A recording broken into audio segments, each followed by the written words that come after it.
Genap para bapak, para ibu, para jamaah, khususnya yang datang dari Sleman, Kabupaten Sleman, Yogyakarta, yang datang untuk kemudian bersama-sama kita khususnya pada malam hari ini untuk duduk bersama kita ngaji bareng, mengkaji kitab Al-Adhkar karya Imam An-Nawawi rahimahullah. Kita doakan semoga seluruh saudara kita di mana saja berada mudah-mudahan senantiasa diberi barokah oleh Allah Subhanahu wa taala dalam meniti kehidupan sampai kemudian menjadi orang yang selamat dan sukses di dunia hingga kelak di akhirat. Amin ya rabbal alamin. Para bapak, para ibu jamaah yang dirahmati oleh Allah Subhanahu wa taala, sebelum kita masuk ke dalam kajian kitab Al-Adhkar yang kita laksanakan pada setiap Senin pekan kedua dan Senin pekan keempat, maka terlebih dahulu saya ingin menyampaikan permohonan maaf sebab nanti ini saya tidak bisa tuntas melaksanakan atau menyampaikan kajian karena di waktu yang sama, di waktu maghrib ini sampai isya, di rumah atau dekat rumah saya, tetangga saya itu melaksanakan peringatan 40 hari tahlil 40 hari dari salah seorang tetangga saya di tempat saya tinggal. Oleh karena itu nanti insya Allah pengajian kita ini mungkin tidak saya teruskan hingga seperti biasanya, yaitu sampai isya. Mungkin isya kurang 10 atau 15 menit saya mohon pamit terlebih dahulu. Para jamaah yang dirahmati oleh Allah Subhanahu wa taala, kita akan melanjutkan kajian kitab Al-Adhkar pada halaman yaitu halaman 755 ya. Pada pasal kedua yaitu tidak mengapa mencium wajah orang soleh yang telah meninggal dunia, dan juga tidak mengapa mencium wajah teman yang baru datang dari melakukan perjalanan atau lain sebagainya. Maka para jamaah rahimakumullah, ketika ada orang soleh meninggal dunia di antara kita, maka tidak mengapa apabila kita kemudian itu mencium daripada wajah orang soleh tersebut. Ya, tentu saja dengan ciuman yang sewajarnya. Dan dalam konteks teknologi di zaman sekarang ini, usahakan untuk tidak melakukan perekaman ya apabila ada yang meninggal dunia. Ya, karena hal itu ketika fotonya wajah jenazah atau videonya itu tersiar luas, maka itu barangkali bisa mengakibatkan keluarganya itu merasa tidak nyaman lantaran foto-foto almarhum tersebar luas, apalagi yang perempuan misalnya. Jadi ibu bapak, mohon kita semua harus sadar diri untuk tidak melakukan perekaman, baik itu berupa pengambilan gambar, pengambilan video dari seorang jenazah, walaupun itu adalah jenazahnya orang soleh atau orang solehah. Nah, cukup bagi kita ketika kita ingin mengenang seseorang yang sudah meninggal dunia, itu tidak harus dalam bentuk mengambil gambarnya, mengambil videonya, tetapi bisa kita lakukan dengan cara kita melakukan amalan seperti yang diamalkan oleh almarhum atau almarhumah semasa hidupnya.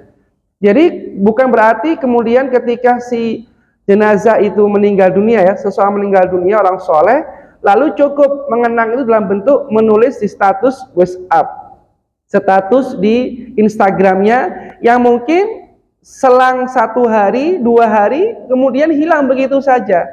Maka yang paling penting adalah yaitu bagaimana kita beramal seperti amal yang dilakukan oleh almarhum, almarhumah semasa hidupnya. Nah, jadi kalau ada orang soleh di antara kita meninggal dunia, itu boleh bagi kita untuk menciumnya. Tapi ingat, harus sesuai dengan jenis kelaminnya atau dengan mahramnya. Laki boleh dia mencium orang soleh. Perempuan boleh dia mencium orang solehah. Nah, tidak boleh laki ya masih hidup mencium seorang jenazah solehah, atau seorang perempuan mencium jenazahnya seorang soleh, kecuali yang memang dia adalah mahramnya. Nah, ibu bapak jamaah rahimakumullah, begitu juga bagi orang yang baru datang dari safar, dari bepergian, baik itu bepergian untuk melaksanakan ibadah haji, ibadah umroh, ya, atau melakukan safar yang lain. Misalnya seorang ayah di antara kita, alhamdulillah kalau yang masih punya ayah ya, misalnya baru datang dari luar kota, kangen dengan cucunya yang ada di Jalan Anila itu, datang dari Surabaya, dari Yogyakarta, ya, dari mana saja luar kota datang, maka ini juga dianjurkan untuk dipeluk, kedatangannya disambut dengan pelukan. Nah, disebut dalam sebuah hadis dari Aisyah radhiyallahu anha yang menceritakan tentang situasi pada saat Nabi Muhammad wafat. Ya, Sayyidah Aisyah radhiyallahu anha mengatakan, dakhala Abu Bakar radhiyallahu an. Abu Bakar datang mengunjungi Rasulullah sallallahu alaihi wasallam. Ya, artinya bertakziah, melayat, melihat keadaan Nabi yang sudah meninggal dunia. Fakashafa an wajhi Rasulillah sallallahu alaihi wasallam. Kemudian beliau itu menyingkapkan, ya, menyingkirkan,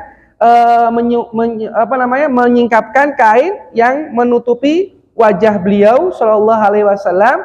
Tsumma akabba ilaihi. Kemudian beliau itu memeluknya, fagabbalahu, dan menciumnya. Tsumma baka, lalu beliau menangis. Ya, jadi ketika Abu Bakar radhiyallahu an datang, kemudian wajah Rasulullah tertutup oleh kain, kainnya itu dibuka, lalu dipeluk oleh Abu Bakar dan dicium wajahnya oleh Sayyidina Abu Bakar, wajah Rasulullah. Saat itu kemudian Abu Bakar menangis, para jamaah, ya, menangis, ya, melihat, ya, tentu saja melihat kekasihnya sallallahu alaihi wasallam telah meninggal dunia. Nah, dari Aisyah radhiyallahu anha ia berkata, qadima Zaid bin Harithah al-Madinah. Zaid bin Harithah baru saja tiba ke kota Madinah. Wa Rasulullah sallallahu alaihi wasallam.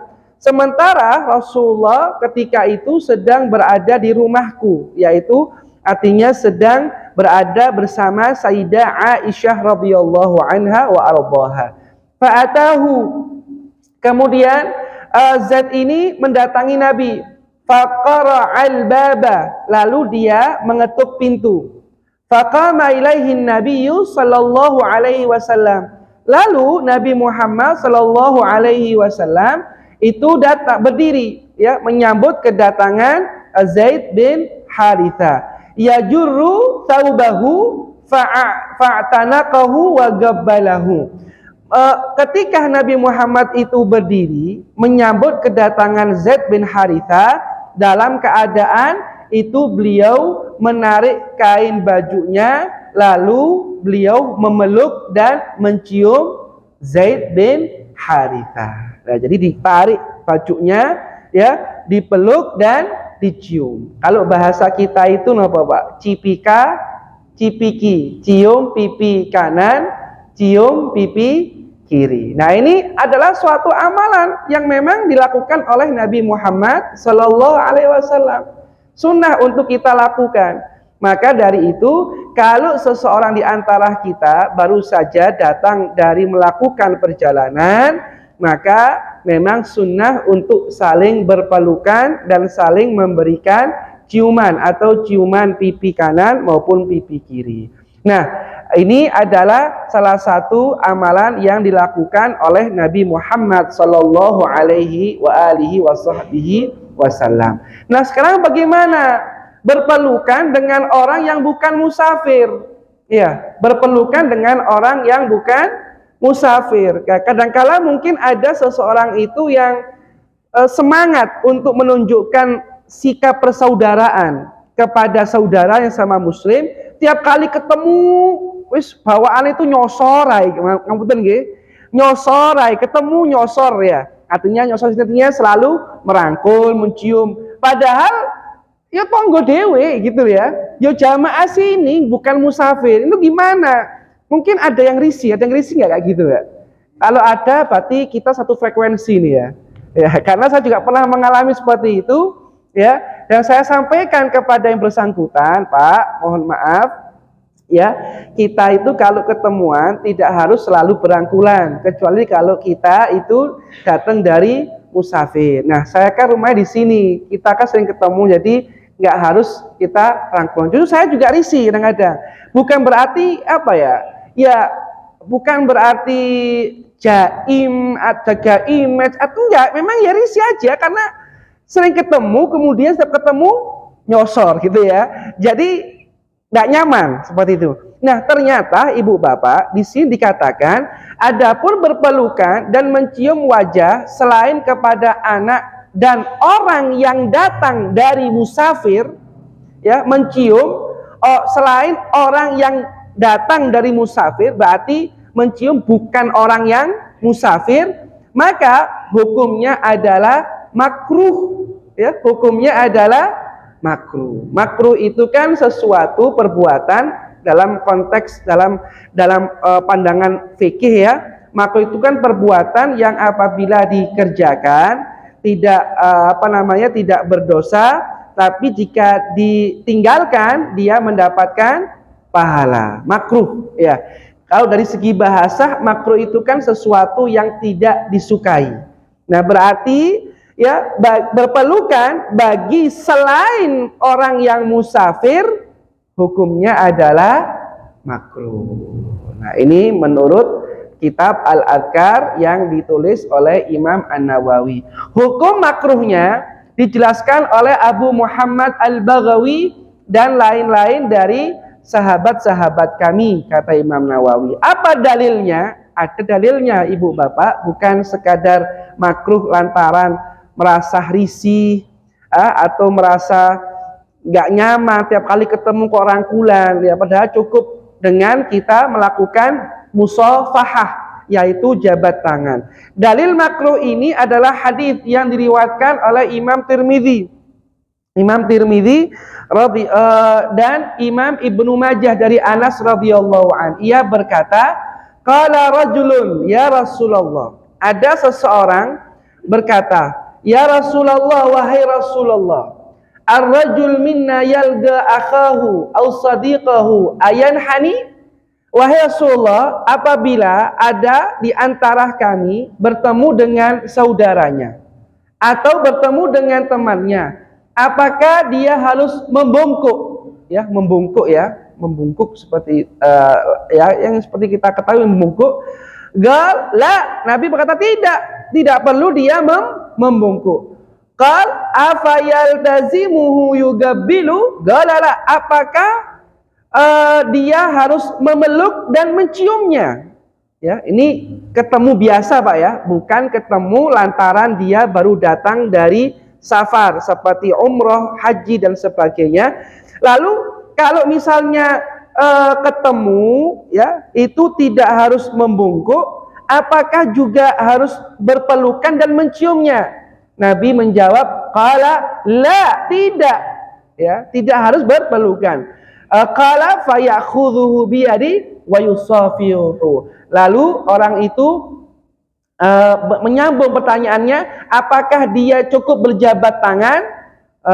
Lalu Nabi mengatakan, qala na'am, ya cukup dengan berjabat tangan. Nah, ibu bapak rahimakumullah, jelas ya, dan ini bagi semuanya. Tapi kalau memang jenengan risih, kalau jenengan nggak khawatir yang bersangkutan itu tersinggung dengan jenengan menyampaikan tentang hal ini, ya sampaikan saja ya, daripada dipendam nanti akhirnya menyebabkan suasana hati tidak kondusif ya, tidak nyaman gitu ya. Jadi sampaikan saja kepada yang bersangkutan bahwa ayat makruh ya hukumnya berpelukan bagi selain musafir ya, sampaikan. Dan memang biasanya bukan biasanya ya, memang terkadang ada yang kemudian kita ngomong baik-baik pun juga tetap disalahkan ya. Tapi ya sudah, daripada kita kemudian nggak nyaman ya sampaikan saja. Yang penting kita tetap berhubungan baik dengan yang bersangkutan. Dan memang ibu bapak, ini pengalaman pribadi saya ya selama ini, ketika saya menyampaikan tentang hal ini kepada bersangkutan ya, sikapnya memang berubah ya, berubah kepada saya. Tapi saya nggak ngurus, saya ketemu ya tetap tak salami, assalamualaikum dan salaman kepada yang bersangkutan. Soal kemudian wajahnya sudah nggak hangat, itu sudah kita yang penting kita tetap berbuat baik ya, dan kita menunjukkan etikat baik bahwa ternyata memang hukumnya makruh ya, berrangkulan ya, berpelukan, berciuman ya bagi orang yang selain musafir. Allahumma salli ala sayyidina Muhammad wa ala ali sayyidina Muhammad. Hukum tidak mengapa berpelukan dan mencium ketika datang dari musafir, dan makruh pada lainnya apabila yang dipeluk dan dicium itu bukan laki-laki yang baik raut mukanya. Ini ada lagi pendapat lagi, Pak ya. Apabila laki-laki yang cium itu bukan laki-laki yang sedap dipandang wajahnya ya, saya nggak tahu ya barometernya apa ini ya, barometer sedap dan tidak sedap dipandang itu apa. Karena kalau soal sedap nggak sedap itu orang-orang kafir Yahudi Israel itu ya sedap Pak ya, dia apa Mbak, hidungnya mancung-mancung kan kapan kan dia ngilok kita orang Indonesia nih kan, katanya apa namanya, kalau hujan hidungnya itu bakal kebocoran atau apa kemasukan air ya kan pernah ya, mungkin viral itu kan videonya debat seorang netizen atau seorang tentara Israel debat dengan para warganet dari tanah air ya, akhirnya sampai dia kapok-kapok minta maaf karena diserbu oleh warganet ya, seperti itu. Nah saya nggak tahu nih patokan laki-laki yang sedap dipandang wajahnya atau yang baik wajahnya itu apa barometer, saya belum tahu ya. Tapi insya Allah kalau orang beriman kita semua ini insya Allah wajahnya semuanya seperti dipandang insya Allah ya, karena kita setiap hari itu berwudu, dan kita itu diajari oleh Imam Ghazali dalam kitab Bidayatul Hidayah, ketika kita membasuh wajah itu doa, ada doanya. Tapi doanya ini bukan hadis Pak ya, bukan sunnah, tapi ini adalah karya ulama di dalam mengisi wudhu dengan doa Allahumma bayyid wajhi binurika yauma tabyaddu wujuhu awliyaika wa la tusawwid wajhi bidzulumatika yauma taswaddu wujuh a'daika ya. Ini artinya ya Allah, sinarilah wajahku dengan cahayamu, dan janganlah engkau hitamkan wajahmu dengan kemurkaanmu. Nah, ini seperti itu para jamaah. Jadi ini adalah salah satu di antara mengapa dimakruhkan berpelukan apabila dia bukan seseorang yang raut wajahnya indah untuk dipandang. Adapun laki-laki yang berparas baik ya, haram menciumnya pada segala keadaan, baik datang dari musafir atau bukan dari musafir ya. Maksudnya ini amradun ya, seorang laki-laki yang dia itu wajahnya pemampan gitu ya, tidak ada apa namanya janggut, belum tumbuh apa namanya janggutnya, kemudian apa brewoknya ya, itu dikhawatirkan menjadi fitnah seperti itu. Jadi apa namanya lelaki yang sangat tampan ya, glowing kata. Nah ya, yang tidak ada apa ya, tidak ada tanda-tanda kelaki-lakiannya gitu loh Pak ya, mungkin kumisnya atau brewoknya, cambangnya dan lain sebagainya seperti itu ya. Tapi ini apa namanya tidak jarang terjadi mungkin ya seperti ini. Hanya saja kalau memang ada seperti itu maka bukan lagi makruh hukumnya, tapi haram menciumnya dalam segala keadaan, baik dia sebagai musafir ataupun bukan sebagai musafir. Nah, baik para jamaah, tentang hukum peluk dan cium sama saja, baik orang yang memeluk dan peluk, yang mencium dan yang dicium itu keduanya laki-laki yang soleh atau fasik, atau salah satunya fasik atau salah satunya saleh. Menurut mazhab yang sahih, menurut kami haram pula memandang laki-laki yang berwajah tampan, walaupun memandangnya tanpa syahwat dan aman dari fitnah. Ya, karena pada hakikatnya dia dianggap sama dengan perempuan. Nah, jadi ibu bapak rahimakumullah, ya intinya di sini adalah bahwa sunnah ya kita berpelukan, apalagi dengan orang soleh, ya dengan orang soleh atau seorang perempuan dengan orang wanita yang soleha. Tapi berpelukannya apabila dia itu datang dari bepergian, ya semisal haji, umroh, atau bekerja di tempat yang jauh, ya misalnya seperti seorang TKI, ya TKI, TKA, TKW, maaf ya TKA, TKI atau apa namanya TKW gitu ya.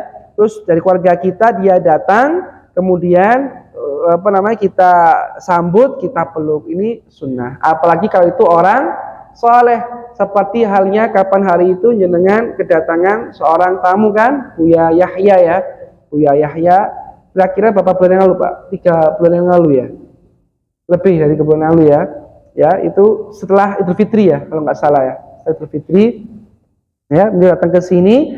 Nah insya Allah beliau minas salihin ya, kita melihat zahirnya insya Allah beliau minas salihin. Ketemu semacam ini ya, ini malahan dianjurkan untuk kita menyambut, memeluknya ya, memeluk dan menyambutnya. Tapi memang nggak semuanya ya Pak ya, apa namanya bisa dilakukan, karena terkadang ribuan orang itu nggak mungkin mencium satu orang sampai akhirnya jadi geprek ya ulama geprek, ada yang geprek, ada kiai geprek, digeprek. Karena apa? Karena banyak orang ya, contohnya seperti ulama dari Tarim, Habib Umar ya bin Muhammad bin Salim bin Hafid ya, hafizahullah, kapan hari kan datang ke tanah air. Ya coba kita bayangkan kalau nggak ada yang jaga, baik tentara, polisi dan pasukan pengamanan dalam, nah itu membahayakan keselamatan beliau malahan. Sampai saya melihat di live streamingnya itu kan, waktu datang ke Jombang, ke Pondok Tebu Ireng, kakak beliau itu sampai terjatuh. Karena orang saya berdesakan untuk dorong-dorongan sampai kakaknya beliau ini terjatuh. Ya. Nah, ini kan nggak boleh seperti itu. Jadi kalau memang memungkinkan silakan. Nggak memungkinkan jangan memaksakan. Nanti jatuhnya bukan dapat sunnah malah dapat kezaliman. Ya, dapat kezaliman, menzalimi orang seperti ini. Kalau bisa salaman saja ya sudah cukup. Nggak usah salaman sampai ditarik surbannya, ditarik, dicium, dipeluk. 1 orang, 2 orang. Ya kalau ribuan orang, seperti di berbagai tempat kan ribuan orang yang datang, maka memang justru memang sudah sangat tepat kalau kemudian dipisahkan ya tempatnya, karena memang mungkin karena rasa mahabbah yang luar biasa dari umat Islam di tanah air ya kepada para ulama, sehingga begitu luar biasa menyambutnya. Tapi tetap hal-hal demikian memang sudah harus dilakukan ya, menjaga jarak kalau memang tidak memungkinkan. Nah kalau jenengan mau enak nyaman tuh ya nanti datang ziarah ke Tarim misalnya ya, ziarah ke Tarim misalnya habis umroh plus ziarah ke kota sejuta wali, asal usulnya Wali Songo, yaitu dari kota Tarim, Hadramut. Di situ ada pondoknya Habib Umar juga, Darul Mustafa. Nah kan tiap Kamis malam Jumat itu beliau mengadakan acara Maulid Ba'dal Isya di pesantrennya kan. Nah itu atau pas hari apa ketemu bebas ya, kalau di Hadramut insya Allah nggak seperti ini, nggak uyul-uyulan ya. Tapi kalau di tanah air ya maklum ya, jadi mungkin karena rasa mahabbah yang luar biasa sehingga memang harus berhati-hati di dalam mencium atau apa namanya memeluk sosok ulama ya. Hakada. Baik ibu bapak rahimakumullah, inilah yang bisa Al-Fakir sampaikan pada kesempatan yang berbahagia ini. Sekali lagi saya mohon maaf kepada segenap para jamaah karena saya tidak bisa tuntas sampai Isya menyampaikan kajian sebab memang ada tahlil 40 hari di kediaman di perumahan kediaman saya. Jadi saya juga harus hadir di sana sebagai bentuk menunaikan hak tetangga ya. Jangankan orang muslim, bahkan orang non muslim kalau dia tetangga kita, kita harus menunaikan haknya, alias kita harus mengerjakan kewajiban kita untuk memenuhi kebutuhan tetangga kita walaupun dia seorang non muslim, seperti itu ya. Misalnya tetangga kita non muslim ke Paten, ya kita datang, nggak apa-apa, takziah ya, di luar acara